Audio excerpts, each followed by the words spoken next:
What up, y'all? This is your boy, Mr. Downtown Ray Melo, and you're listening to the Entertainment Report for Wednesday, February 25th, 2015, delivering some of the major stories and trends going on in the world of entertainment and beyond. You can follow the show on Facebook or on Twitter, facebook.com/The Entertainment Report with Ray Melo, that's RAYMELO, or on Twitter @The Enter Report. You can listen to this show anytime you want on iHeartRadio. Just search for The Entertainment Report, and it'll take you to our page. Robin Thicke performs music melody on stand during Blurred Lines copyright trial. The music and star power took center stage in a downtown Los Angeles federal courtroom Wednesday at the Blurred Lines copyright trial. During the second day of the proceedings, superstar musician Robin Thicke took the stand. Dressed in a conservative suit, Thicke appeared confident as he testified in the case that will decide whether the Grammy-nominated song ripped off R&B legend Marvin Gaye's 1977 hit, Got to Give It Up. Those in attendance, including Blurred Lines collaborator Pharrell Williams, got a free show when Thicke played a keyboard while singing a melody consisting of U2's With or Without You, Bob Marley's No Woman No Cry, Alphaville's Forever Young, Michael Jackson's Man in the Mirror, and the Beatles' Let It Be to demonstrate how easy it is to view any song as similar to another. Although Thicke said he can't read music, he revealed he taught himself to play piano by ear when he was 10, but then admitted, "Its sheet music looks like algebra to me." When Blurred Lines was played for the court, Thicke swayed along to his own tune, while some people in court could be seen grooving too. Not so for the Gaye family, including children Nona and Frankie and ex-wife Jan, who looked less than enchanted with the display. When being cross-examined by Gaye's family attorney Richard Bush, Thicke tried to distance himself from statements he made in 2013's interview about Marvin Gaye and Got to Give It Up, saying his previous comments were because he was high on Vatican and vodka every time he talked to the press.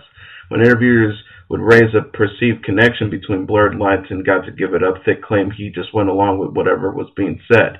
Thicke went on to say that when he told Oprah Winfrey in an interview after the lawsuit was filed that Gaye and Michael Jackson are his biggest influences, he was not telling the truth then either. Thicke also said that he had been referred to in the past as the white Marvin Gaye, which he always considered to be an honor, and so he embellished stories to the media to capitalize upon the connection. While there was laughter in the courtroom in response, the Gaye family did not appear amused. The single Blurred Lines was a worldwide hit, but Thicke said his company was not enthralled by the song when it was finished, and his manager suggested 6 months later that they added a rap by popular hip-hop artist T.I. Because there are spoken parts in Marvin Gaye's Got to Give It Up, Bush was intended to demonstrate the rap of Blurred Lines as similar to it, which Thicke dismissed. Bush also played video of Williams' deposition when he asked if he thought the bass line of both songs were similar, to which he answered, "When people say they feel it, I understand, but Silk and Rain are two different things. They just feel the same," adding that there's no intention of making it sound like Gaye and that you can't trademark a groove. Earlier in the case, Thicke said he had gone into the studio and written the track with Williams, but 3 months later he added an amendment saying that his recollection had been inaccurate and that, in fact, he went into the studio. Williams had already created the track and then he'd fed Thicke 4 lines at a time to go in and loop. Thicke admitted he was ultimately jealous that the biggest hit of his career had been produced by someone else and later realized he had wrongfully convinced himself that he co-wrote the song. Think of it as a white lie that wouldn't hurt Williams' career, but it could boost his own. Both stars remained adamant that they had no intention of creating a copy of a Marvin Gaye song. Thicke explained, "It's common in studios for someone to say, 'That reminds me of another song,' but the goal is to make sure it's your own song." The trial continues Thursday at 11:20 a.m. in downtown Los Angeles. Madonna took a nasty spill on Wednesday while performing at the Brit Awards in London. The 56-year-old was singing "Living for Love," a single from her album Rebel Heart, when she slipped and tumbled down a short set of stairs. While Madonna's fall looked painful, she quickly recovered and continued her performance. The music legend took to Instagram shortly after her performance and explained the mishap. "My beautiful cape was tied too tight," she wrote, "but nothing can stop me, and love really lifted me up. Thank you for good wishes. I'm fine." The Brit Award, which are the UK equivalent of the Grammys, welcomed several notable performers in addition to Madonna, including Taylor Swift, Sam Smith, Ed Sheeran, and even Kanye West, who was an unannounced guest. Doctors have decided to keep Bobbi Kristina Brown in her medically induced coma because she suffered seizures after they began to wean her off the drugs that were keeping her in the coma, CNN reports. Now, previously, doctors for Bobbi Kristina Brown, the troubled daughter of Bobby Brown and the deceased singer Whitney Houston, have decided to bring the 21-year-old out of her medically induced coma, people reported Wednesday. Brown was rushed to the hospital after being found face down and unresponsive in her bathtub on January 31st. She will remain on life support, including a ventilator and a feeding tube for the time being, people added.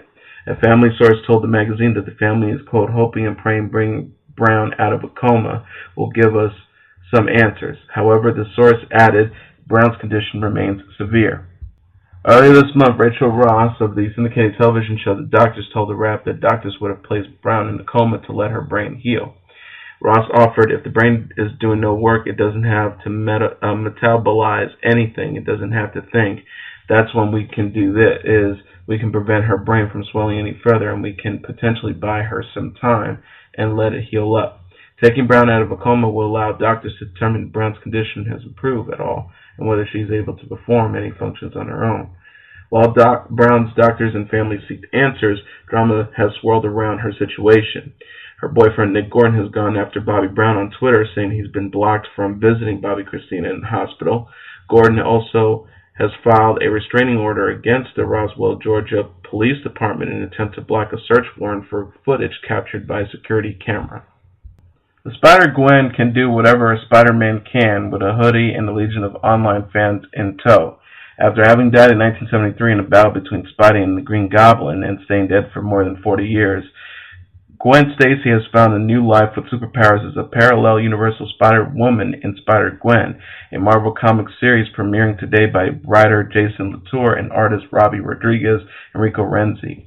While Peter Parker has been the signature Spidey since the 1960s of the regular Marvel Universe, aka Earth 616, the radioactive spider that it gave him his powers instead bit Peter's teenage girlfriend Gwen on Earth 65. She played a big role in the recent Spider-Verse crossover storyline and actually was a hit before she even hit the comic page.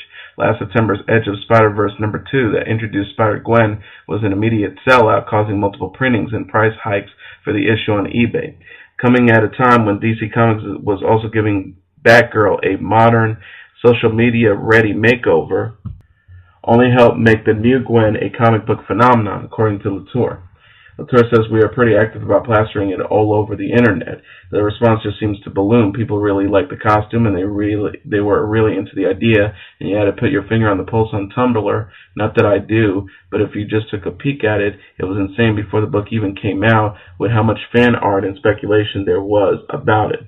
Her debut story showcased Gwen drumming for the all-girl band the Mary Janes, watching Peter die in her arms after experimenting to become the Lizard and be special like her, and confessing to her cop dad, Captain George Stacy, about her secret superheroine identity. Latour admitted he was a little more nervous about the book than he is with this week's first Spider-Gwen issue. He wrote, even though there is much more expectation now and it's snowballed into this giant thing, now people know what they're getting on board for, more or less.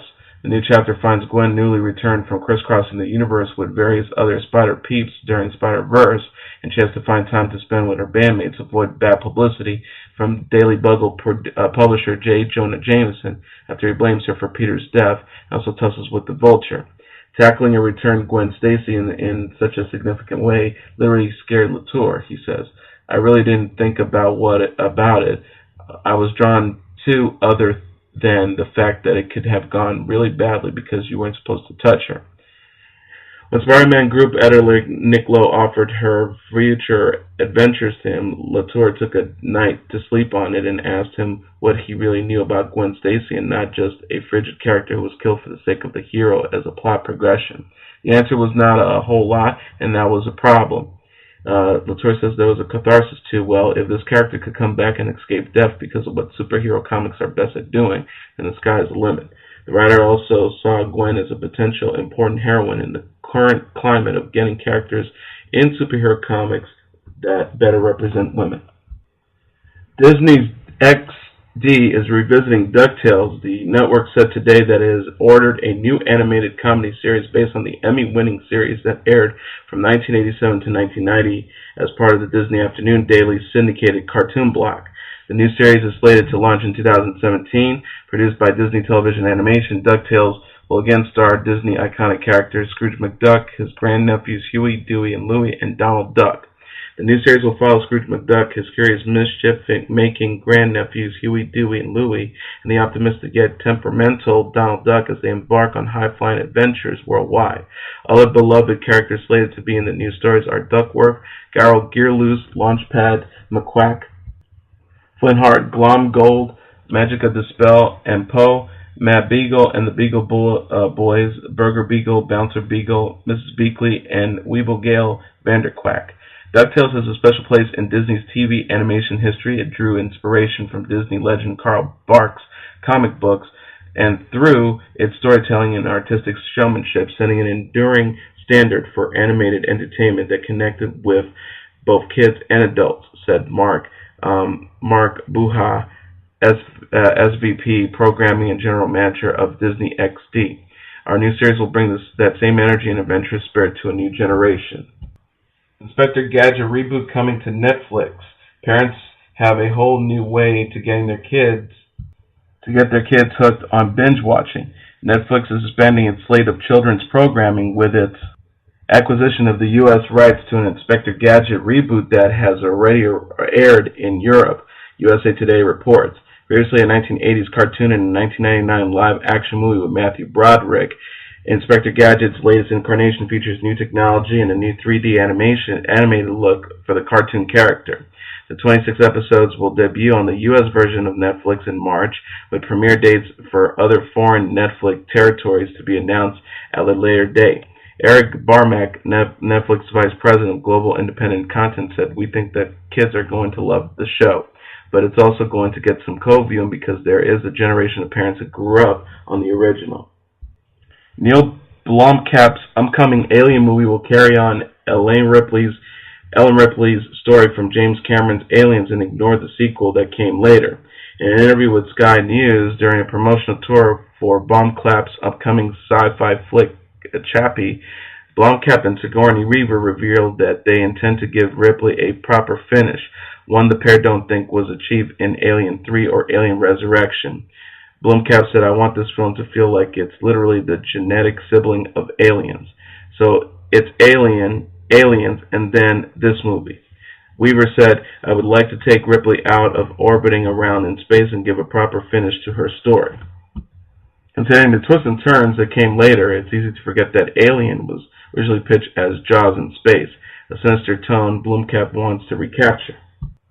Blomkamp said, "It's a Freudian nightmare. That element to me is what is so appealing, to try to put the audience on the edge of their seats and a traditional monster stalking you in a dark corridor way. It's a bit of a blow to fans of the sequels, but it's hard to argue against taking Alien back to its horror roots. After all, there's a reason why the sound of that motion tractor still sends chills up our spines so many years later." Neil Blomkamp's new Alien is yet to have a release date attached. Vin Diesel is racing towards fatherhood again and slammed the brakes on the Furious 7 Abu Dhabi premiere because of it. A source told the Hollywood Reporter he wants to be with his family at the birth, and it's a beautiful thing. What human being wouldn't? The 47-year-old actor and his longtime partner Paloma Jimenez are expecting their third child. The couple of 7 years are already the parents of daughter Hania of 5 and 3-year-old Vincent. While Diesel has yet to announce that his lady is pregnant, her due date is reportedly around the same time as the highly anticipated release of the next installment of the Fast and Furious franchise on April 3rd. The actor who played Dominic Toretto and is also one of the producers of the film opted out of attending the March 10th premiere at the Emirates Palace in Abu Dhabi, forcing Universal to cancel the event. And finally, just days after her performance at the 87th Annual Academy Awards, FX has revealed that Lady Gaga will star in the upcoming 5th season of American Horror Story, which bears the subtitle Hotel. The series will premiere this October, and one can check out a teaser for the series below. Gaga has previously appeared in Machete Kills, Sin City, A Dame to Kill For, Muppets Most Wanted, and a number of television specials, but this marks her first major television role. The fourth season of the series, American Horror Story Freak Show, set a ratings record for FX as the highest-rated telecast in the channel's history. American Horror Story was created by Ryan Murphy and Brad Falchuk. It's produced by 20th Century Fox Television. And that's your entertainment report for Wednesday, February 25th, 2015. I'm your host, Mr. Downtown Ray Melo. I'll be back tomorrow to deliver some of the major stories and trends going on in the world of entertainment and beyond.